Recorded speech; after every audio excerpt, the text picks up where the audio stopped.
খালেদা জিয়া গৃহবধূ থেকে আপসহীন এক নেত্রীর নাম। তার আপসহীন সংগ্রামী মনোভাব বাংলাদেশের মানুষকে গণতান্ত্রিক অধিকার আদায়ের বারবার লড়াইয়ের পথ দেখিয়েছে। সাধারণ একজন গৃহবধূ থেকে রাষ্ট্রের ক্লান্তি লগ্নে এক অপ্রতিরোধ্য নেতৃত্ব হয়ে উঠেছিলেন তিনি। শুধুমাত্র স্বৈরাচার এরশাদের বিরুদ্ধে নয়, পরবর্তীতে ভারতে পালিয়ে যাওয়া ফ্যাসিস্ট হাসিনার কালো ছায়া থেকে বাংলাদেশকে নিরাপদে রাখতে তার ভূমিকা ইতিহাসের পাতায় লেখা থাকবে। তিনবারের প্রধানমন্ত্রী জনপ্রিয় এই নেত্রী 1945 সালে 15 আগস্ট দিনাজপুরের এক সম্ভ্রান্ত মুসলিম পরিবারে জন্মগ্রহণ করেন। তার মা চন্দনবাড়ির মেয়ে তৈয়বা মজুমদার আর পিতা ফেনীর ফুলগাজীর ইস্কান্দার মজুমদার। দিনাজপুরের সুরেন্দ্রনাথ কলেজে পড়ার সময় তৎকালীন পাকিস্তান সেনাবাহিনীর ক্যাপ্টেন জিয়াউর রহমানের সঙ্গে বিবাহ সূত্রে আবদ্ধ হন তিনি। জিয়া খালেদা দম্পতির দুই সন্তান বিএনপির ভারপ্রাপ্ত চেয়ারম্যান তারেক রহমান ও মরহুম আরাফাত রহমান কোকো।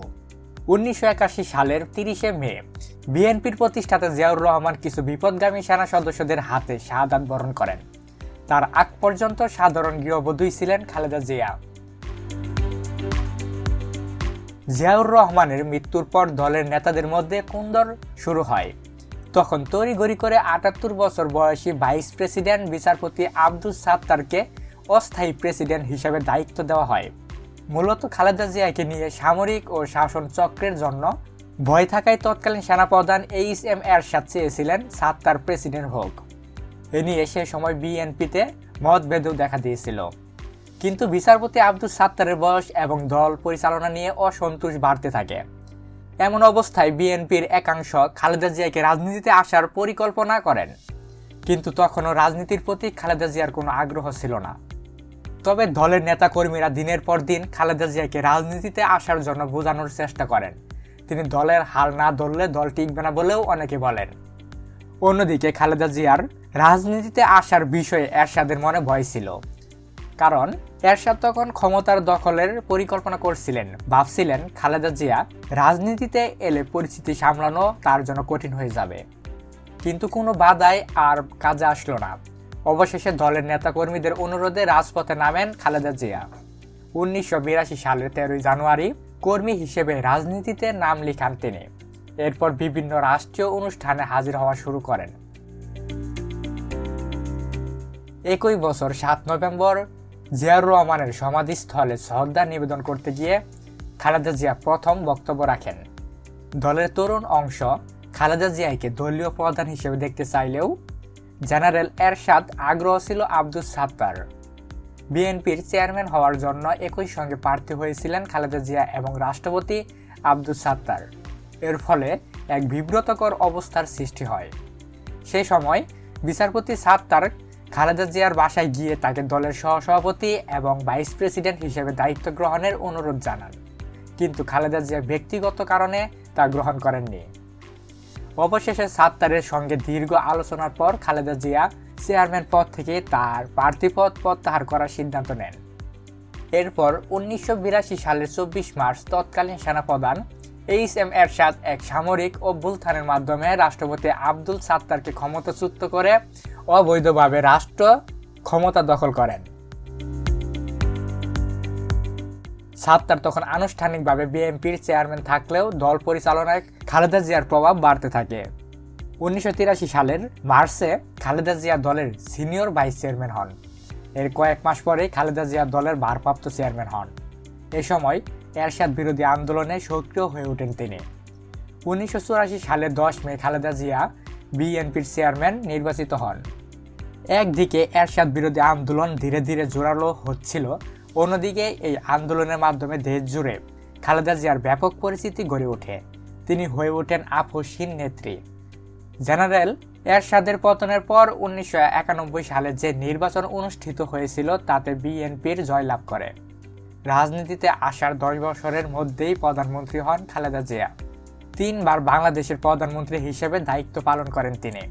তার প্রথম মেয়াদ ছিল 1991 থেকে 96, দ্বিতীয় মেয়াদ ছিল 1996 সালের ফেব্রুয়ারির পর কয়েক সপ্তাহ এবং তৃতীয় মেয়াদ ছিল 2001 থেকে 2006 সালের অক্টোবর পর্যন্ত। 2008 সালে নির্বাচনে জয়লাভ করে ক্ষমতায় ফিরতে পারেননি বিএনপি।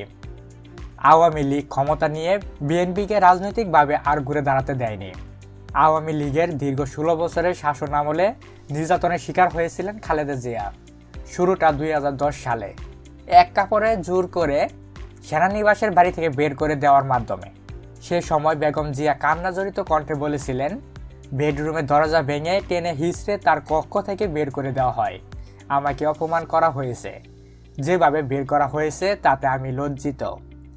সেনানিবাসের বাড়ি থেকে খালেদা জিয়াকে বের করে দেওয়ার পর তার বিরুদ্ধে একে একে মিথ্যা মামলা দিতে থাকে আওয়ামী সরকার। এর মধ্যে 2008 সালে তৎকালীন সেনা সমর্থিত তত্ত্বাবধায়ক সরকারের আমলের মামলাগুলোকেও হাতিয়ার হিসাবে ব্যবহার করেছে শেখ হাসিনা। শুধু তাই নয়, বিচার বিভাগকে রাজনৈতিক হাতিয়ার হিসেবে ব্যবহার করে খালেদা জিয়াকে দুর্নীতি মামলায় দণ্ডিত করা হয়, যার কারণে 2018 সালের 30 ডিসেম্বরের নির্বাচনে তিনি অংশ নিতে পারেননি। এরপর খালেদা জিয়াকে সাজানো মামলার ফরমায়েশি রায়ে কারারুদ্ধ করে শেখ হাসিনা সরকার। পুরনো কারাগারে স্যাঁতসেঁতে পরিবেশে বিনা চিকিৎসায় বন্দী রাখার ফলে বেগম খালেদা জিয়া অসুস্থ হয়ে পড়েন। তাকে স্লো পয়জনিং করে মৃত্যুর দিকে ঠেলে দেওয়া হয়েছিল বলেও অভিযোগ করেছেন বিএনপি নেতারা। বিশেষজ্ঞ চিকিৎসকরা বেগম জিয়াকে বিদেশে নিয়ে উন্নত চিকিৎসার সুপারিশ করলেও বারবার পরিবারের পক্ষ থেকে করা আবেদন শেখ হাসিনার সরকার নাকচ করে দেয়। এরপর দেশে করোনা ভাইরাসের সংক্রমণ হলে বাধ্য হয়ে সাজা স্থগিত করে 2020 সালের 25 মার্চ বেগম খালেদা জিয়াকে শর্ত সাপেক্ষে মুক্তি দেয় সরকার। এ সময় গুলশানের ভাড়া বাসা ফিরুজায় বন্দী রাখা হয় বেগম জিয়াকে।